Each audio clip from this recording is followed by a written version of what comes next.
je remercie les autorités d'être présentes à notre Assemblée Générale. Je remercie particulièrement la ville de Blois. D'abord, nous avons deux représentants de la ville, c'est un grand honneur qui nous est fait. Nous sommes dans un super site, donc un grand merci à la ville de Blois. Je ferai une petite parenthèse pour le conseil départemental, puisqu'il nous accueille, il accueille la 222e session à Chambord mercredi et jeudi prochain. Et je remercie donc le délégué militaire départemental de nous faire l'honneur d'assister à la clôture de notre Assemblée Générale, à la deuxième partie de notre Assemblée Générale. Donc la première partie qui a consisté dans les formes réglementaires des associations. Donc nous avons conclu sur les élections des membres au comité directeur de la R7. Donc nous avons 52 bulletins exprimés. Donc Yves de Bonneau 49, Aurélie Bildé 52, Yves Fournier 52, Pierre Morali 52, Jean-Hermé Lubeau 52, Didier Javois 52, Jean-François Ballon 52, Hervé Burdin 52. Ça me rappelle ma jeunesse.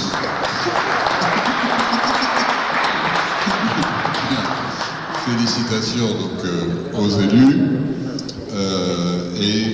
Si vous n'y voyez pas d'objection, nous allons démarrer donc la conférence avec Monsieur Weber, qui a eu l'extrême gentillesse. Un mot. Ah pardon. Donc je vais laisser la parole au représentant de Monsieur. Merci, bonjour à toutes et à tous. Je voulais vous remercier d'avoir choisi Blois pour cette Assemblée Générale et sur ces sujets qui me touchent et qui touchent Frédéric Orin, mon conseiller délégué à la ville de Blois aussi, puisque la mer, nous sommes issus d'un pays de la mer. Nous sommes des immigrants de Loire-Atlantique qui sommes venus en Loire-et-Cher, et évidemment les questions de mer nous interrogent, nous passionnent également. Merci aussi à l'Institut des études de la défense nationale, c'est un sujet majeur. Et si vous suivez, mais je n'en doute pas, comme nous, les actualités, on mesure combien le sujet de défense nationale va être sans doute un des sujets majeurs de la prochaine décennie au regard des évolutions géopolitiques que l'on constate tous les jours dans les médias. Et je pense que ça ne doit pas être un non-sujet, et ça doit être un sujet de l'ensemble de la République et de l'ensemble de l'Union européenne.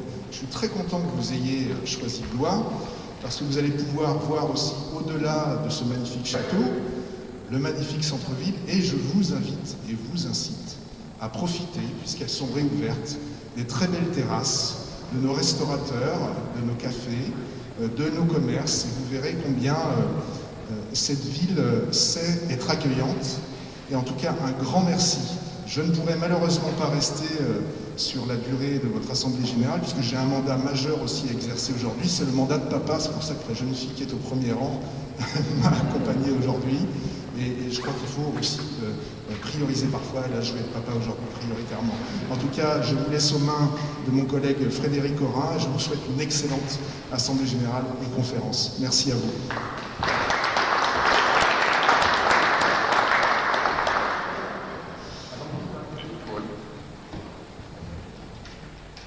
Merci Monsieur le maire adjoint pour ces propos. Juste une précision, il y a 47 ans, c'est à Blois qu'a été créée notre association.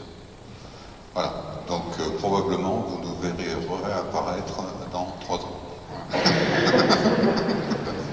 pour fêter cet anniversaire. Pour vous remercier, donc Pierre, qui est le vice-président, va vous remettre un petit souvenir vraiment made in Loire-et-Cher, si je puis dire, fabriqué en Loire-et-Cher entièrement.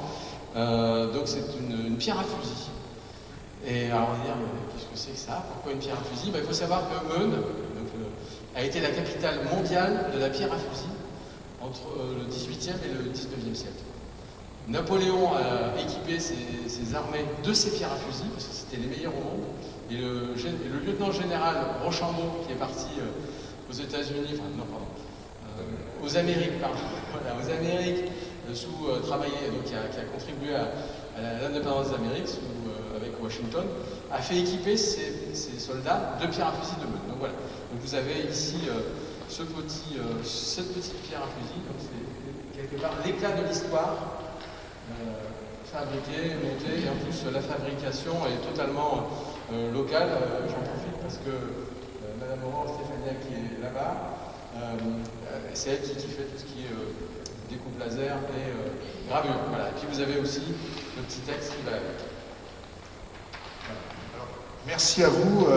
Comme vous le savez, je prends ce cadeau pas à titre personnel, mais pour la mairie de Blois, que je remettrai donc au maire de Blois, pas plus tard qu'aujourd'hui.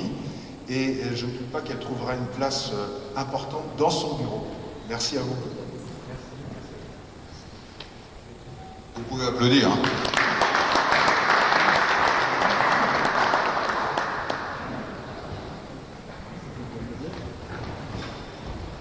Grand-Pierre, tu présentes notre conférencier.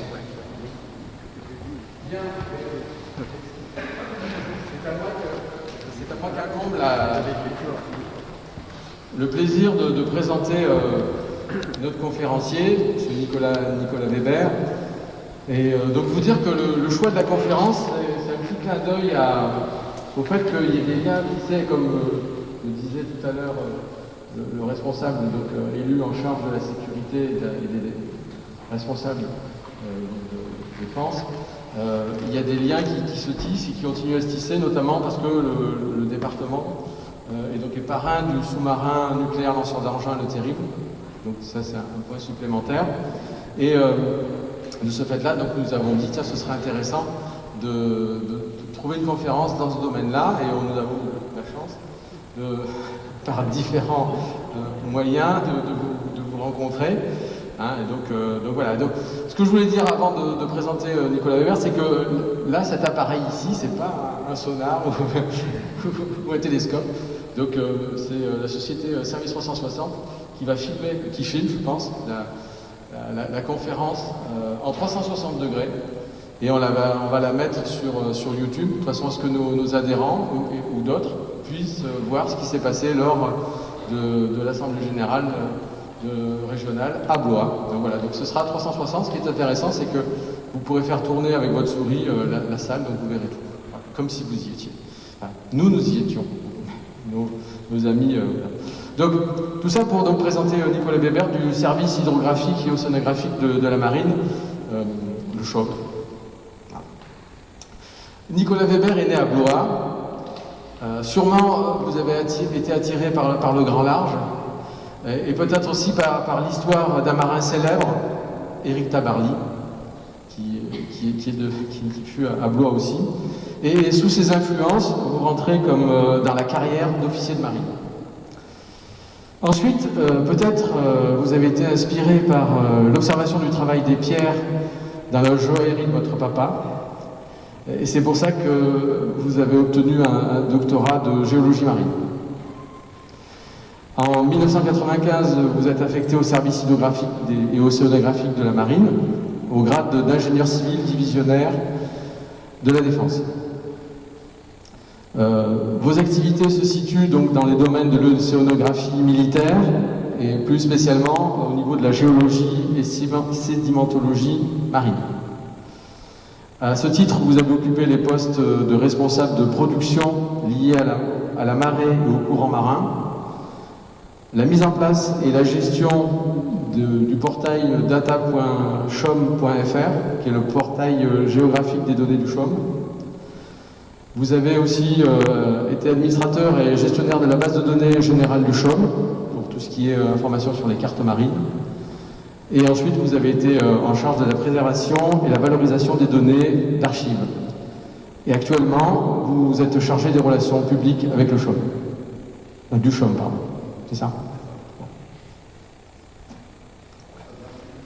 À vous là-bas. Si vous permettez, je vais juste retirer mon masque pour la partie conférence. Écoutez, Monsieur Burton, Monsieur Morali, je tenais, au nom du CHOM, au nom de son directeur général, Monsieur l'ingénieur général Laurent Carleguer, vous remercier de cette invitation du CHOM à votre Assemblée Générale, bien évidemment, et à titre personnel, vous l'avez dit, en tant que natif de Blois, venir faire une conférence à Blois, dans l'aile Gaston d'Orléans, dans le Château Royal de Blois, pour moi, c'était un réel plaisir. Vous l'avez dit, alors on peut s'étonner de la présence d'un marin à Blois, mais comme vous l'avez dit, il y a déjà une forte relation entre le Conseil général, qui parraine le sous-marin nucléaire lançant l'engin Le Terrible, hein, qui est à Brest, où se situe le siège social du CHUM. L'idée de cette présentation est justement de vous présenter les activités et les missions de notre service au profit, on va dire, de 3 grandes missions que je vais vous détailler. Et bien évidemment, j'insisterai plus sur notre mission de soutien aux forces armées. Le CHUM est le service hydrographique national de la France. Il est le représentant en mer de l'État français. Il a donc comme objectif de diffuser, de produire, nous le verrons, les documents qui sont nécessaires et obligatoires pour la navigation. Il est bien évidemment le soutien, en tant qu'un organisme du ministère des Armées, le soutien aux forces armées, et depuis quelques années, nous avons une 3e mission qui est le soutien aux politiques publiques maritimes et du littoral et tout ce qui est lié à l'économie bleue. Je vais détailler un petit peu tout ceci durant les prochaines minutes. Je démarre. C'est bon, ça marche. C'est une année assez particulière en plus pour nous, pour le CHUM, et nous essayons maintenant de diffuser un petit peu plus, de parcourir un petit peu les côtes de France, mais aussi le territoire, pour expliquer un petit peu nos activités. Comme je vous disais, c'est une année très importante. Nous avons eu 300 ans le 19 novembre dernier. C'est un des plus vieux organismes français et c'est le plus vieux service hydrographique au monde. Pourquoi ce service hydrographique a-t-il été créé? L'importance des mers et des océans, c'est quelque chose de crucial. J'ai rappelé ici quelques chiffres qui parlent d'eux-mêmes. C'est une source d'activité importante. 2500 milliards de revenus par an sont liés à la mer. 30% du pétrole et 50% du gaz sont extraits du milieu marin. C'est une ressource vitale, hein, 170 millions de tonnes de produits pêchés par an, avec un problème, 20 à 30% sont de façon illicite, et j'y reviendrai. 3,5 milliards de personnes dépendent des océans. Au niveau des moyens de communication, 90% des communications mondiales par câble sous-marin, tout ce qui passe par Internet, tout ce que nous utilisons quotidiennement passe par les câbles sous-marins. C'est un véritable enjeu, et on verra aussi que c'est un problème de souveraineté et de défense nationale. 80% des transports de marchandises se passent par la mer, et nous l'avons vu très récemment, il suffit qu'un porte-container essaye de se ranger en bataille dans le canal de Suez pour que ça bloque toute l'économie mondiale.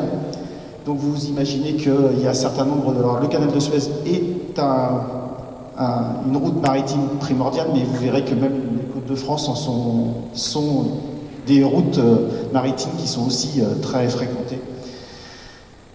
Et au niveau environnement, bien évidemment, nous avons quand même aussi un problème qui est la hausse du niveau marin, qui est particulièrement bien ressenti. Et vous verrez que le CHUM est un des contributeurs pour montrer cette hausse du niveau marin, et que justement ça a une incidence puisque 80% de la population mondiale habite sur le littoral et donc est exposée à cette hausse du niveau marin et aussi aux problèmes de pollution ou d'évolution de ce littoral.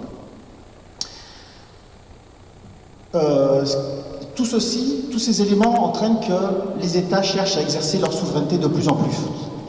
Il y a une concurrence croissante des États dans la démarche maritime, hein. Il y a une augmentation des risques de conflit, on le voit dans la presse régulièrement, dans les médias.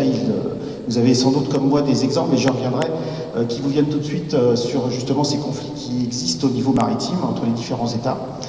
La défense des intérêts économiques et écologiques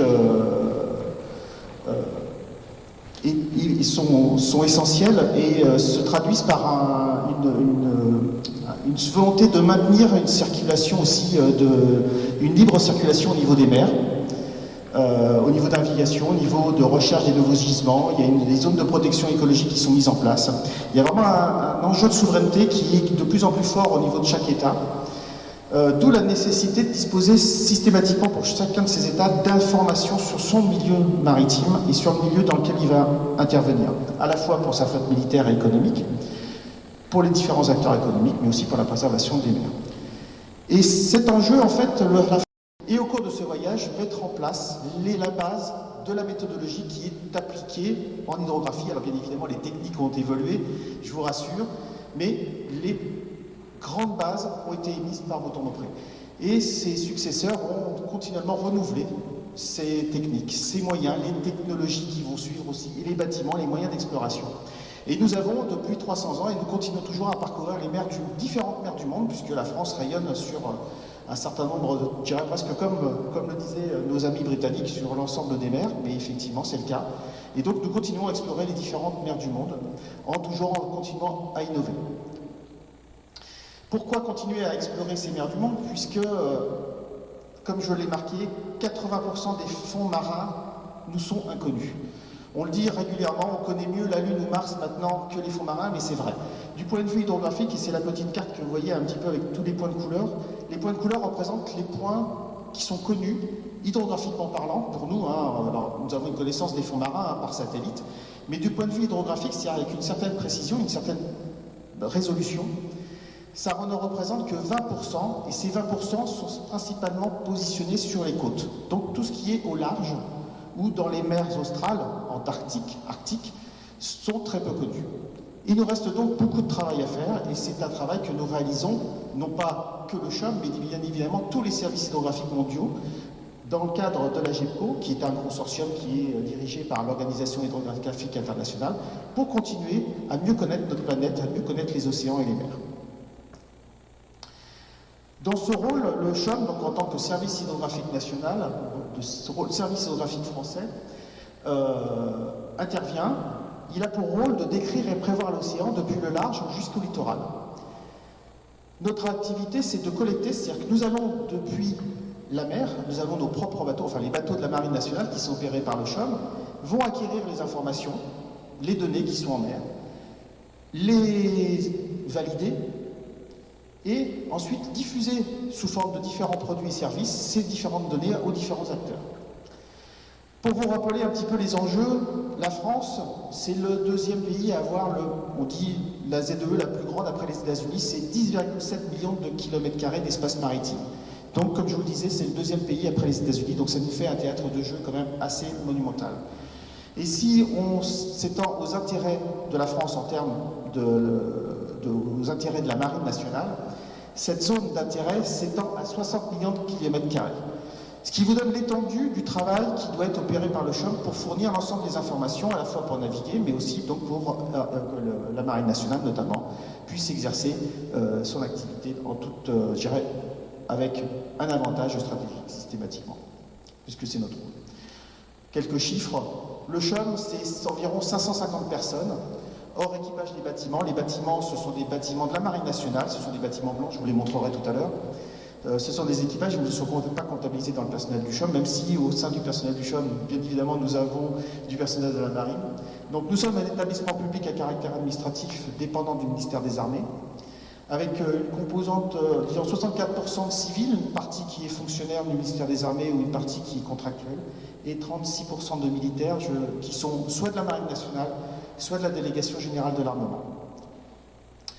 Plusieurs implantations, la principale est en Brest, bien évidemment le service hydrographique est au bord de la mer, en Bretagne, depuis des années 70. Le siège social est à Brest, nos équipages qui sont embarqués sur les bâtiments hydro-océanographiques sont sur la base navale. Nous avons également une implantation à Toulouse sur le site de Météo France pour tout ce qui est océanographie, météorologie militaire. Une équipe qui est à Saint-Mandé, à côté de Paris, qui est proche bien évidemment des ministères. Et puis 2 sites qui font rêver l'ensemble du personnel du CHUM, qui sont Papeete et Nouméa. Vous comprenez pourquoi. Alors qui sont principalement réservés aux personnels qui vont réaliser les missions hydrographiques à la fois, je dirais, dans l'océan Pacifique ou dans ces terres australes. Un budget annuel environ de 61 millions d'euros. Nous sommes un établissement public, donc une partie nous est fournie par une subvention de charge de service public par le ministère des Armées, l'autre partie venant de fonds propres, en fait, soit de vente de nos produits, soit de recherche de contrats. Nos produits, ce sont bien évidemment des cartes marines, je y reviendrai rapidement après, des cartes marines, des cartes électroniques, et aussi maintenant de plus en plus tout ce qui est Internet, puisque nous avons près de 4500 personnes qui viennent quotidiennement sur nos portails pour consulter nos nos données qui sont en libre accès. C'est aussi notre rôle. Nous sommes également d'abord un service public et notre objectif, c'est quand même de pouvoir diffuser des données qui sont des données de l'État français gratuitement à la diffusion, notamment pour les navigateurs. Établissement public, je vous disais, et nous avons un contrat d'objectifs et de performance. Alors un tout nouveau qui est, et comme je dis tout nouveau, c'est effectivement le cas puisqu'il vient d'être signé par Madame Florence Parly, ministre des Armées, la semaine dernière, au sein de notre antenne sur la base navale. Vous avez une photo ici. Donc notre contrat d'objectifs et de performance 2021-2024 qui vient d'être signé, qui nous donne notre feuille de route pour les prochaines années. Et vous verrez que dans cette feuille de route, notre idée, et je reprendrai les termes de Madame Parly, c'est innovation tout azimut. Voilà le mot d'ordre. Et c'est ça le mot d'ordre du show, effectivement. Je vous le disais en préambule, 3 grandes missions. La première mission, c'est la sécurité de la navigation. Dans les autres juridictions françaises ou dans les zones, nous avons des responsabilités. C'est-à-dire qu'on va encore au-delà de nos eaux, je dirais, propices à la mise en place de ces éoliennes. Mais je vous verrai qu'il y a beaucoup d'autres exemples comme ceci. Le travail du CHUM, c'est la transformation de l'information. Depuis l'acquisition, comme je vous le disais, on va acquérir l'information en mer, on va vraiment parcourir l'ensemble du spectre de ces informations, on va l'acquérir en mer et sur les côtes, la transformer, la valider, en rendre quelque chose. Il y a un aspect aussi qui est très important pour un hydrographe que nous sommes, c'est la qualité. En tant que service hydrographique national, nous sommes opposables derrière. C'est-à-dire que quand nous diffusons une carte marine qui va être utilisée par n'importe quel usager de la mer, qu'il soit un plaisancier, que ce soit un marin-pêcheur professionnel, que ce soit un commandant de porte-container, bien évidemment, l'information qui est portée sur cette carte marine est primordiale puisqu'elle engage la sécurité de la navigation et la sécurité des personnes et des biens. Donc derrière, il y a un aspect de qualité qui est très important pour nous, qui fait partie de notre ADN, je dirais, si on doit qualifier l'hydrographie, c'est aussi une science de qualité. Mais derrière, il y a une obligation derrière de qualité, parce que nous mettons, en fait, nous représentons la France. Donc il faut, et la vie des gens, donc obligatoirement, il faut que cette information soit de qualité et vérifiée, de façon à ne pas engager la vie des gens. Et bien évidemment, dès qu'un bateau s'échoue dans les eaux françaises, la première réaction d'une assurance, c'est de porter plainte contre le CHUM. Nous n'avons pour le moment, je touche du bois, jamais été mis à défaut. Donc il y a vraiment cette notion de qualité très importante. Donc il y a toute une validation de cette information qui est très importante chez nous, sachant que l'ultime étape est donc de diffuser ces différents produits et services à différents usagers de la mer. Et ils sont là. Pour ces missions, nous avons un certain nombre de bâtiments hydrosonographiques qui sont, comme je vous le disais, des bâtiments qui sont des bâtiments de la Marine nationale principalement. Le bâtiment hydrosonographique Beautemps-Beaupré, qui est notre navire amiral le plus récent. Beautemps-Beaupré, vous voyez qu'on reste un petit peu dans la famille. Les bâtiments hydrographiques Bordal, La Pérouse et la Place, vous voyez qu'on reste encore aussi sur les grands explorateurs, ou les grands ingénieurs, ou les grands scientifiques, associés généralement à des vedettes hydrographiques qui sont embarqués sur ces bâtiments mers et qui sont redéployés après sur zone pour aller hydrographier les zones de plus petits fonds. Les bateaux de plus gros tonnage vont, eux, hydrographier dans les zones un peu plus, avec beaucoup plus de tirants d'eau. Afin de mutualiser, nous avons aussi accès à la flotte océanographique française qui est opérée par le ministère de la Recherche, notamment le Pourquoi pas, la Marine nationale à 45% du temps, et donc le CHUM de cette unité. La flotte océanographique française, le ministère de la Recherche, a également 5% du bâtiment Beautemps-Beaupré. Nous avons accès aussi au baliseur Louis Hénin en Nouvelle-Calédonie. Pourquoi cet échange? Bien évidemment, c'est une histoire de rentabilité et de... Imaginez que nous devons aller faire un levé hydrographique dans le Pacifique. Il est beaucoup plus intéressant d'utiliser un bâtiment hydrographique, par exemple un bâtiment de recherche qui est équipé des mêmes systèmes ou pour lequel nous allons partir avec notre matériel, envoyer une équipe dans le Pacifique, utiliser ce bâtiment qui lui est déployé dans le Pacifique pour une période de 6 mois, faire nos travaux et revenir plutôt que d'envoyer un bateau de Brest, faire le tour du monde, faire nos travaux d'un mois et de revenir. C'est une histoire, c'est pour le contribuable aussi, hein, il faut être logique, il faut que ça soit beaucoup plus économique. On essaye effectivement de mutualiser les différents bâtiments hydrosonographiques en général de toute la flotte française. Et bien évidemment, en Nouvelle-Calédonie, on utilise le bâtiment des phares et balises parce que c'est beaucoup plus simple aussi.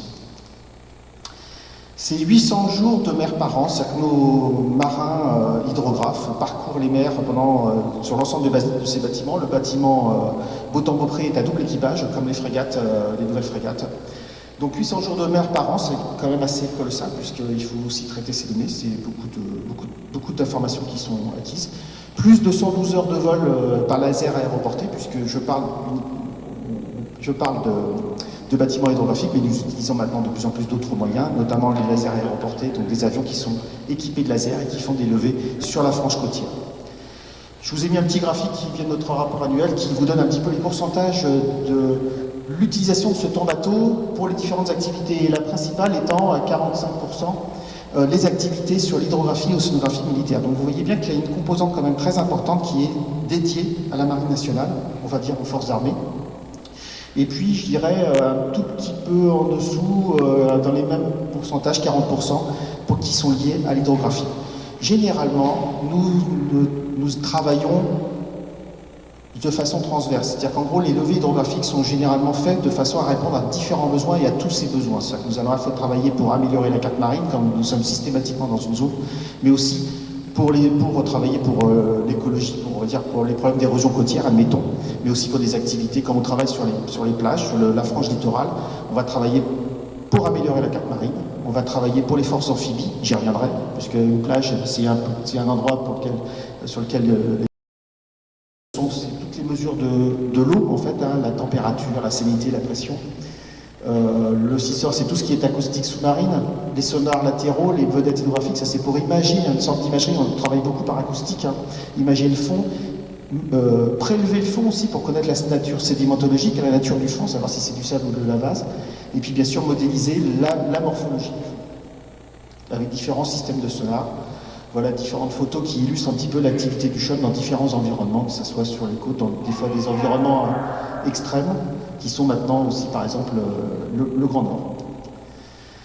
Quelques exemples de données, hein, nos bâtiments sont équipés de sondeurs multifaisceaux, c'est des sondeurs, avant c'était des fils à plomb, des sondeurs monofaisceaux, maintenant c'est des sondeurs surfaciques qui couvrent plusieurs dizaines de mètres de chaque côté du bateau et qui permettent d'avoir une imagerie. Alors c'est pas de l'imagerie, hein, c'est de l'acoustique, c'est bien du son qui est envoyé dans l'eau et qui nous donne une image du fond et de ce relief très précis, et de plus en plus précis.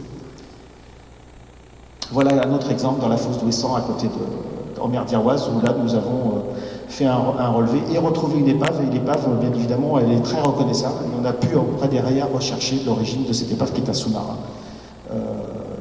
allemand qui a été coulé donc par la Royal Air Force pendant la Seconde Guerre mondiale. On retrouve donc tous les éléments, et donc de plus en plus on retrouve ces éléments sur les fonds. D'autres épaves, d'autres images d'épaves relevées avec nos différents sondeurs et sonars. Je vous montrer là, donc ces équipements qui sont sur notre bâtiment hydrosonographique, mais là, on est capable de déployer ces équipements sur des vedettes, sur des Zodiacs, donc sur des équipements beaucoup plus légers, de façon à pouvoir intervenir en proximité des côtes. Je vous montrerai quelques exemples. Quelques exemples aussi de différents systèmes qui peuvent être déployés que nous allons, entre guillemets, même fabriquer nous-mêmes ou préparer nous-mêmes, puisque des fois ce sont des systèmes vraiment particuliers qui peuvent être posés sur le fond ou mis en surface avec des bouées, qui doivent être ancrés, mais qui doivent rester aussi, suivre la houle, qui doivent être implantés sur les ports. Voilà, il y a beaucoup d'équipements. Nous avons aussi beaucoup dans nos équipes de spécialistes de ces équipements qui sont là aussi pour suivre ces équipements, les maintenir en conditions opérationnelles. C'est important, hein, puisque quand nous allons partir en mer pour 2 mois, il faut que nos équipements soient arrivés sur zone, soient en état de marche, donc, et qu'ils puissent fonctionner. On ne peut pas revenir à Brest pour refaire une réparation. Donc, c'est aussi important que ces appareils soient toujours opérationnels. Et qu'ils soient aussi de qualité, c'est-à-dire que les mesures soient de qualité. Vous voyez que cette notion de qualité, j'insiste vraiment dessus, mais faire une mesure de température, faire une mesure de profondeur, une profondeur, on ne peut pas la mesurer à 1 mètre près. Il faut qu'elle soit à quelques centimètres près. Et quand on fait une mesure de température, elle ne doit pas être au degré près, mais nous devons la mesurer au centième ou au millième de degré près. Et donc nous avons notre propre laboratoire de métrologie qui permet de calibrer l'ensemble de nos systèmes de façon à ce que nous sachions systématiquement quelle est la qualité. Les marégraphes, nous avons près de 70 marégraphes qui enregistrent la marée et les hauteurs d'eau en continu. Des aides à la navigation, à tout ce qui est sur les cartes marines, vous voyez, c'est près de 12 500 épaves, 32 000 aides à la navigation, à tout ce qui est feu à mer balisage, tout ce qui est câbles sous-marins, les limites, hein, parce que dans le milieu marin, il y a des zones où vous avez le droit de naviguer, vous avez le droit Par contre, vous n'avez pas le droit de naviguer, vous n'avez pas le droit de pêcher, vous n'avez pas le droit de plonger, vous n'avez pas le droit de mouiller. Donc il y a un certain nombre de réglementations, il faut les suivre et elles sont en continu suivies. Tout ce qui est océanographie, vous voyez que c'est beaucoup aussi d'informations, toute la connaissance des masses d'eau, les masses d'eau, les océans, c'est pas une grande masse d'eau un peu uniforme, c'est quelque chose de très compliqué, avec beaucoup de couches différentes, avec des propriétés différentes, et c'est là-dessus qu'on va jouer justement pour les applications militaires.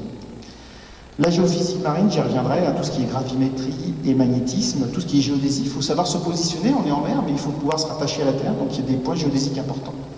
Dans les 3 dimensions, tout ce qui est acoustique sous-marine, je vous ai parlé que nos systèmes fonctionnent beaucoup par le son, et bien évidemment, vous imaginez que le son dans l'eau, ça va parler à nos collègues du ministère des Armées et de la Marine nationale, donc il faut qu'on connaisse aussi précisément et qu'on puisse leur fournir d'un certain nombre de documents qui sont strictement liés à l'acoustique et aux propagations du son. Toutes ces données, vous voyez, elles sont variées, et encore, j'ai fait presque un tri des différentes thématiques qui sont traitées par le CHUM. Nous devons les travailler ensemble. Je vous donne un exemple très simple. Notre bateau, quand il fait une acquisition en mer du fond, il va monter et descendre avec la marée. Donc notre profondeur qui est mesurée par notre bateau, elle est fonction de la marée. Donc il va falloir enregistrer à la fois nos mesures, mais aussi la marée en même temps, et fusionner les 2 données, de façon à avoir notre profondeur par rapport à un zéro de référence. 2 informations, il faut déjà les fusionner, mais vous imaginez qu'en fait, on doit fusionner l'ensemble de ces informations-là. Donc notre grande expertise aussi, c'est de pouvoir justement manipuler, alors cette grande quantité d'informations, mais aussi de manipuler toutes ces informations entre elles, histoire de fournir derrière des produits et services à valeur ajoutée, qui vont être des aides à la décision pour les différents acteurs qui sont derrière. C'est pas justement uniquement de fournir de la donnée brute. Une autre, et je passerai peut-être un peu plus vite, c'est aussi tout ce qui est acquisition. Je vous disais que cette expérience, nous l'avons aussi sur les systèmes d'acquisition et nous la partageons aussi avec d'autres services hydrographiques. Nous sommes, j'en parlerai, un des services fondateurs de l'Organisation hydrographique internationale. Et nous partageons en fait cette connaissance avec d'autres pays, le Maroc par exemple, ou plus récemment le Nigeria, qui veulent se doter de services hydrographiques, de bâtiments hydrographiques et d'équipements. Et nous allons répondre en fait à ces appels d'offres avec des chantiers français, Océa au Sable d'Olonne et puis Piriou à Concarneau, qui ont construit des bâtiments hydrographiques, mais pour lesquels le soutien du CHUM était là, à la fois pour spécifier justement ces futurs bâtiments hydrographiques étrangers, le matériel qui va être acquis, qui va être installé dessus, le calibrer, mais aussi former leur propre personnel, ingénieurs comme techniciens. Les futurs hydrographes du Nigeria et du Maroc sont formés par la France, les îles Kerguelen, et vous voyez l'évolution de la carte marine depuis 1870 jusqu'à la carte actuelle, où là, en 1870, on ne connaissait qu'une partie des baies, la partie nord, pour progressivement la connaissance. On avait un contour à peu près approximatif, et puis progressivement l'hydrographie et les différentes explorations ont permis de compléter la carte. Et bien ça, c'est valable sur l'ensemble des côtes de France, voire dans le monde, où nous avons parcouru ces mers, et nous avons encore toute cette cartographie qui nous permet aussi de montrer, historiquement, il y a un aspect historique et puis, on va dire d'intérêt culturel derrière, de retrouver cette évolution au niveau de l'exploration. Je vous parlais, donc nous sommes partie de l'Organisation hydrographique internationale, nous avons même un des membres fondateurs, avec nos amis britanniques. Nous avons aussi des coopérations du point de vue prévision océanographique mondiale, nous sommes actionnaires et partenaires scientifiques de Mercator Océan, qui permettent la production de données océanographiques au niveau européen. Nous participons à d'autres activités européennes qui sont par exemple EnModNet, qui est une mise en commun de toutes les données de bathymétrie, donc de morphologie des fonds, au point de vue européen. Et nous sommes généralement coordonnateurs de ces différents projets européens. Un autre en dessous, c'est tout ce qui est planification de l'espace maritime. L'Union européenne a demandé à tous les États de définir un petit peu les conflits d'intérêts qui existaient dans les différentes activités qui existaient au milieu marin. Et vous imaginez, vous voyez dans la presse que lorsque quelqu'un veut faire quelque chose en mer, il y a beaucoup de gens qui utilisent la mer et pour d'autres différentes activités. L'exemple qui vous vient sans doute comme moi en tête, c'est la mise en place des fermes éoliennes. Bon, ça crée des conflits d'intérêts, puisqu'il y a des navigateurs, il y a des pêcheurs, il y a les énergies marines renouvelables qui veulent être implantées. Il faut pouvoir gérer ces conflits d'intérêts, mais il faut le gérer aussi du point de vue européen. L'exemple type qui a, on va dire, entre guillemets, déclenché cette demande, c'est qu'il ne faut pas que... Nous nous avons aidé lors de l'opération Amity. Toute cette information, certes, on l'a à bord, mais elle doit être tenue à jour. C'est vraiment une obligation. Là, dans la réglementation, le navigateur doit avoir ses documents, la carte marine et les différents documents annexes à jour des dernières corrections. C'est aussi notre rôle de diffuser le plus rapidement possible toutes ces informations.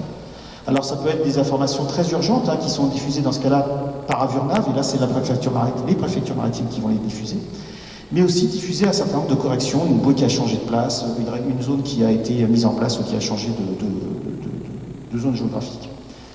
Et donc vous voyez, c'est près de 6000 corrections de cartes marines, de cartes électroniques par an, 400 messages aussi de sécurité, Navdinet, qui sont diffusés par le CHUM. Quotidiennement, nous avons des opérateurs qui sont 24 heures sur 24 disponibles pour diffuser ces informations et mettre à disposition des usagers de la mer les corrections à apporter sur l'environnement marin. Le problème de l'environnement marin, c'est que c'est un environnement qui bouge. Voici des structures sédimentaires sableuses qui ont été levées en 2012 et en 2019 avec un banc de sable qui s'est déplacé de plus de 370 mètres, vous voyez, sur cette période-là. Donc les fonds marins bougent tout le temps. Donc c'est un éternel recommencement de nos travaux. Dans certaines zones, il y a des zones qui sont relativement fixes, mais voilà. C'est aussi ça la problématique, c'est que ce milieu marin est en perpétuel mouvement. Et nos systèmes sont de plus en plus perfectionnés, ils nous permettent de mettre en évidence des objets, comme ici une épave qui n'avait pas été détectée dans le rail d'Ouessant. Ou d'autres objets qui apparaissent au cours du temps, parce que la nature est comme ça, et là c'est le volcan, vous avez tous entendu parler des différents tremblements de terre qui ont eu lieu à Mayotte, qui sont d'origine volcanique, puisque un volcan est en train de pousser à côté de l'île de Mayotte. La première image en haut est le levé fait par le Potang-Beaupré lors d'un passage dans les eaux de Mayotte en 2014. Et en 2018, 4 ans après, vous voyez la même image au même endroit fait par aussi Potang-Beaupré. Et là, vous voyez effectivement le volcan qui a poussé et qui est à l'origine de ces différents tremblements de terre. Maintenant, ce volcan est suivi par un groupement d'organismes, le BRGM, l'IFREMER, le CHUM, de façon à suivre, parce que derrière, il y a quand même un volcan qui est en train de pousser. Et Mayotte qui est en train de s'effondrer tout doucement aussi à côté. Vous voyez l'autre image à côté, ça vous montre le panache du volcan relevé par les sondeurs avec les dégagements qui sont faits par le volcan et qu'on retrouve dans la masse d'eau. Donc c'est un volcan actif. On va avoir une nouvelle île bientôt. Donc l'espace maritime français va peut-être progresser, je ne sais pas. Je vous en parlais, le deuxième soutien, c'est le soutien à la défense, et c'est là-dessus que je vais vraiment insister aussi. Alors j'ai toujours un petit côté historique, notamment avec cette année des 300 ans. Cette action, ce soutien à la défense, il a toujours existé au sein du CHUM. J'ai pris quelques exemples. En 1855, où nos ingénieurs, Ploix et Manen, ont réalisé des relevés hydrographiques pour les flottes françaises et anglaises. À cette époque-là, nous étions ensemble dans une bataille dans la région de la Crimée et de l'Ukraine. Où en 1885, nous avons les ingénieurs Renaud et Rodet de Lille qui ont participé à la guerre du Tonkin, à côté du célèbre amiral Courbet. Mais on retrouve des témoignages de nos hydrographes qui ont participé à la Première Guerre mondiale, qui étaient là pour caler les tirs d'artillerie. Un hydrographe, c'est bon en géodésie, c'est bon en cartographie, donc ça permet de bien régler les tirs d'artillerie. Ou d'autres de nos éminents collègues ancêtres qui ont participé aux opérations de déminage en préparation du débarquement notamment. Ce soutien à la défense, satellite que nous allons calibrer, pour lequel nous allons compléter avec des données acquises en mer. Mais l'acquisition des données maintenant est beaucoup plus facile pour tout le monde. Les données qui proviennent de satellites mondiaux, elles sont généralement en données libres. C'est-à-dire que tout le monde peut y avoir accès. C'était la grande différence avec il y a, je dirais, maintenant quelques dizaines d'années, où la stratégie, je dirais, un avantage stratégique, c'était d'avoir la donnée. Maintenant, tout le monde a accès à la même donnée, quels que soient les États. Maintenant, l'avantage, ça va être d'avoir une donnée de qualité, mais surtout avoir donné une plus-value derrière pour nos forces armées qui vont leur permettre justement d'avoir cet avantage sur le théâtre d'opération. La façon de travailler a un peu changé, puisque les données maintenant sont beaucoup plus facilement accessibles, et donc d'avoir une donnée qui est mieux calibrée, combinée avec d'autres informations, et qui va être adaptée à leurs besoins, à leur système d'armes. Je passe, vous voyez, ces différents modèles océanographiques que nous sommes capables de calculer, soit à l'échelle de l'océan jusqu'à la rade à Brie, à Brest, donc à une échelle vraiment très réduite.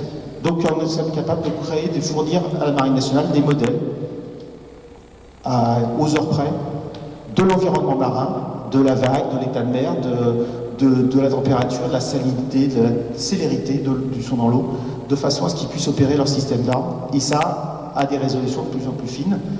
Notre système s'appelle SOAP.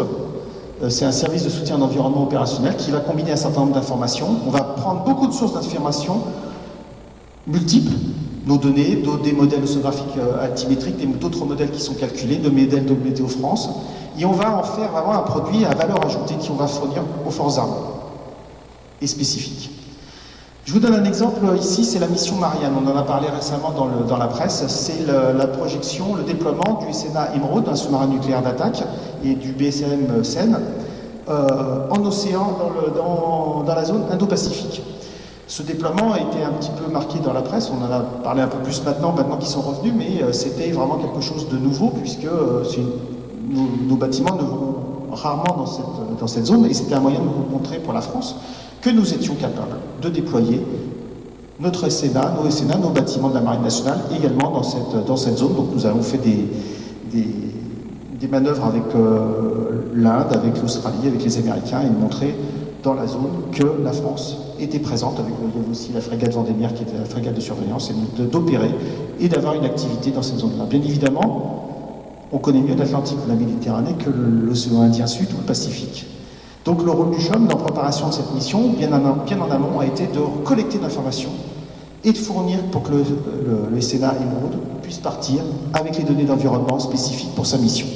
Notre travail était de préparer ça en amont de façon à ce que justement il puisse opérer et participer aux différentes missions. Je vous parlais d'acoustique submarine, j'ai déjà parlé un petit peu, donc notre travail est bien évidemment de aussi connaître, à la fois connaître l'environnement marin et comment ce son va se propager.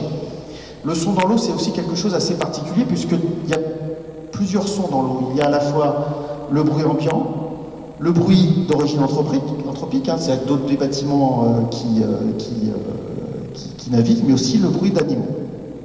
Et donc nous allons créer un certain nombre de modèles de façon à fournir à la Marine nationale des modèles de propagation acoustique derrière. C'est un petit peu ce que je vous ai montré déjà un petit peu ici. Un exemple ici, c'est un exercice de l'OTAN auquel la Marine a participé et pour lequel nous avons fourni ce type de carte de courant de surface ou d'acoustique sous-marine. Autre point important, c'est bien sûr la navigation sous-marine. Vous imaginez qu'un sous-marin nucléaire sans engin, son objectif c'est de pouvoir naviguer en toute sécurité, en toute discrétion, sans personne ne sache. Donc il ne peut pas remonter à la surface pour essayer de savoir où il est. Il a des centrales inertielles qui sont de très bonne qualité, mais il a besoin de connaître les fonds marins de façon très précise. Nous leur fournissons un certain nombre de données très précises des fonds marins, comme ces cartes. Vous voyez que là, ici, c'est une photo d'un sous-marin classe Los Angeles qui, malheureusement, il y a quelques dizaines d'années, en naviguant, ne connaissait pas un mot sous-marin, exactement où sont les frontières de la France, mais aussi au niveau international, puisqu'il y a aussi une volonté de la France d'assurer les voies de navigation. Et je repris ici quelques... Alors il y a des conflits, hein, j'en parlais tout à l'heure, des conflits d'intérêt dans les zones même très proches de nous, on l'a vu récemment entre la Turquie et la Grèce, on l'a vu aussi, on le voit bien sûr en mer de Chine. La frégate Vendémiaire française passe régulièrement dans le détroit de Taïwan pour montrer que la France considère que le détroit de Taïwan est une voie de navigation. Ça nous a valu le passage au-dessus de la frégate de deux avions de chasse chinois récemment. Mais la France a dit que la frégate est repassée dans l'autre sens pour le retour de la même façon. C'est voilà, une volonté de la France d'intervenir. Mais pour intervenir, il faut aussi bien connaître où sont ses limites. Puisque voilà, il y a quand même beaucoup de conflits, il y a des zones qui sont revendiquées. Vous avez sans doute vu dans la presse que certains pays commencent à essayer de se mettre sur des petits îlots qui ne sont pas représentés, commencent à les construire, à les militariser dans différentes zones. Ce matin encore, je lisais l'Inde qui a loué pour 99 ans une petite île qui est à côté des Seychelles qui appartient à l'île Maurice qui veut la militariser. Vous voyez que l'aspect souveraineté de la mer est un véritable enjeu et même dans différents endroits, il y a des conflits qui sont plus importants. Et un des rôles de la France aussi, c'est d'assurer qu'il y ait une circulation qui se fasse de façon... La circulation, on va dire, des biens et des personnes se fasse en toute sécurité. La dernière partie, et je vais passer très vite, parce que je voulais vraiment insister sur la partie défense, c'était le soutien au développement de l'économie bleue. Hein. C'est ce que je vous ai expliqué tout à l'heure. Différents exemples pour tout ce qui est soutien de l'action de l'État en mer, les préventions des risques de submersion marine, les délimitations maritimes, j'en ai parlé, la pacification de l'espace maritime, tout ce qui est lié notamment à la mer, hein, au niveau de la mer, qu'il s'agisse des tempêtes, de l'érosion marine. Je passe rapidement, par exemple, là ici c'est l'exemple de Xitia. Nous enregistrons et nous participons au problème, à tout ce qui est, on va dire, la carte de prévision, de prévention, d'alerte, pardon, que vous voyez sur Météo France, sur la météo le soir à la télé, qui vous donne le risque de submersion, le risque par exemple d'inondation en terre, mais tout ce qui est le petit liseré côtier qui vous donne les risques de submersion marine. Alors à Blois, vous êtes moins touché que pour les risques de submersion marine et de tempête. Mais je l'avoue qu'à Brest, on est un peu plus sensible à ça. Mais voilà, ce liseré qui est fourni, et l'alerte météorologique qui est fournie par Météo France est généré par les modèles du choc derrière et nos marées graves qui vont modéliser à l'avance l'arrivée d'une tempête ou de risque de submersion marine. Le climat, c'est pour faire une anecdote, mais nous enregistrons la marée depuis très longtemps, 300 ans, et notamment à Brest. Et la courbe ici illustre la hausse du niveau marin depuis 300 ans, 30 cm en 300 ans de hausse du niveau marin. Et ces données, nous les donnons au groupe intergouvernemental d'études du climat, le GIEC, parce que leur idée, c'est de poursuivre ces courbes pour prévoir l'évolution du niveau marin dans les 20, 50 ou 100 ans prochains. Donc vous voyez, je suis passé de la guerre des mines à l'écologie et le climat. Ça vous illustre véritablement l'étendue des activités du CHUM. C'est vraiment, je dirais, la connaissance ici, c'est la connaissance du littoral. Vous voyez, c'est le système que je vous parlais tout à l'heure de laser aéroporté qui nous permet d'avoir une mesure du littoral très précise. Pour les problèmes d'érosion côtière, par exemple, les problèmes d'énergie marine renouvelable, pour implanter des éoliennes ou des hydroliennes en mer, il faut pouvoir connaître l'environnement très précisément. Nous faisons des mesures très précises du sous-sol, du sol, de sa nature, de sa dynamique. Tout ça pour des activités économiques, pour tout ce qui est lié à l'économie bleue. Les problèmes d'érosion côtière, ça c'est une vue de l'embouchure de la Gironde, entre le trait rouge qui est le trait de côte en 1820 et la carte en dessous qui est le trait de côte actuel. Vous voyez qu'il y a des zones qui sont très, très fortement érodées. Et bien évidemment, pour la préservation du littoral, c'est très important. Toutes ces données, je vous ai parlé de ça rapidement, elles sont au début, elles sont diffusées sur notre portail data.chum.fr. C'est notre rôle de service public. Toutes nos données sont accessibles gratuitement à la visualisation et pour une grande partie au téléchargement aussi, pour tous les usagers de la mer, sans abonnement. On a une boutique en ligne, bien évidemment, pour un certain nombre de produits comme les cartes marines qui sont encore payantes. On n'a pas fait non plus dans l'exotique, dans le niveau des noms. Ça s'appelle data.chum.fr, diffusion.chum.fr, marée.chum.fr, c'est pour bien sûr l'outil de prédiction de marée.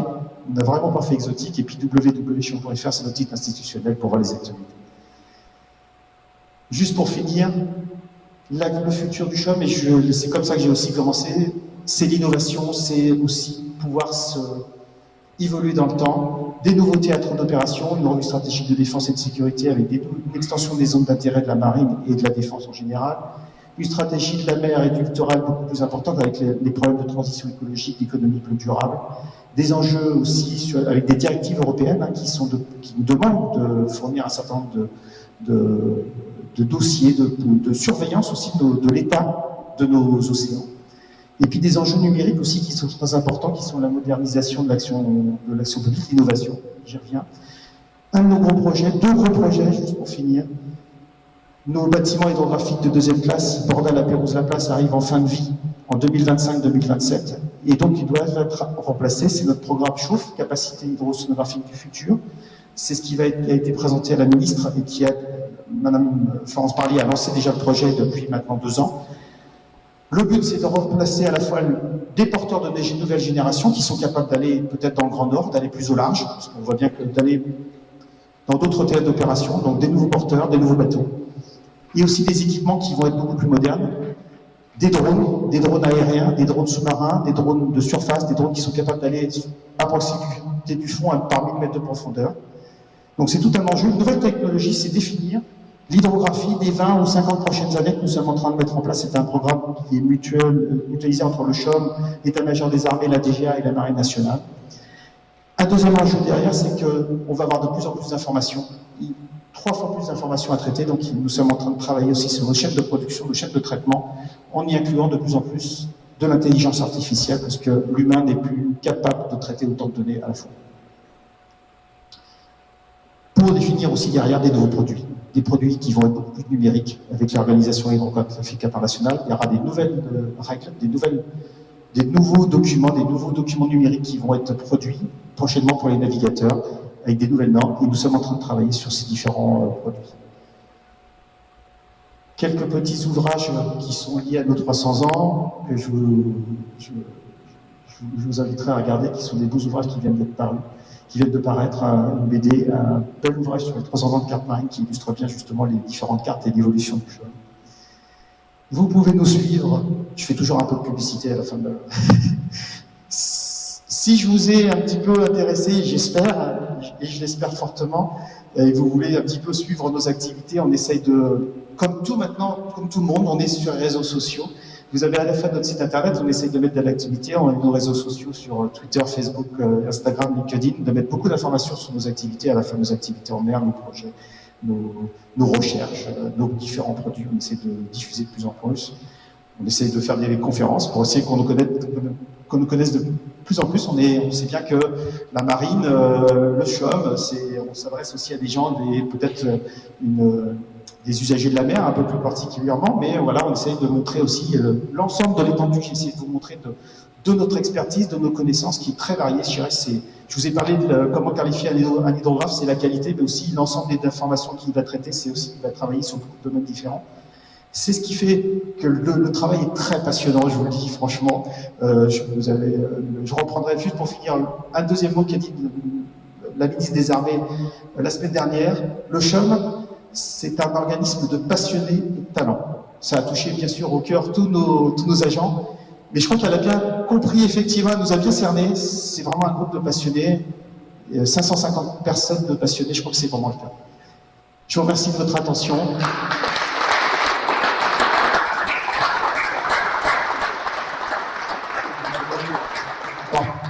Passionné, vous avez dû le voir, parce qu'effectivement, je suis très bavard.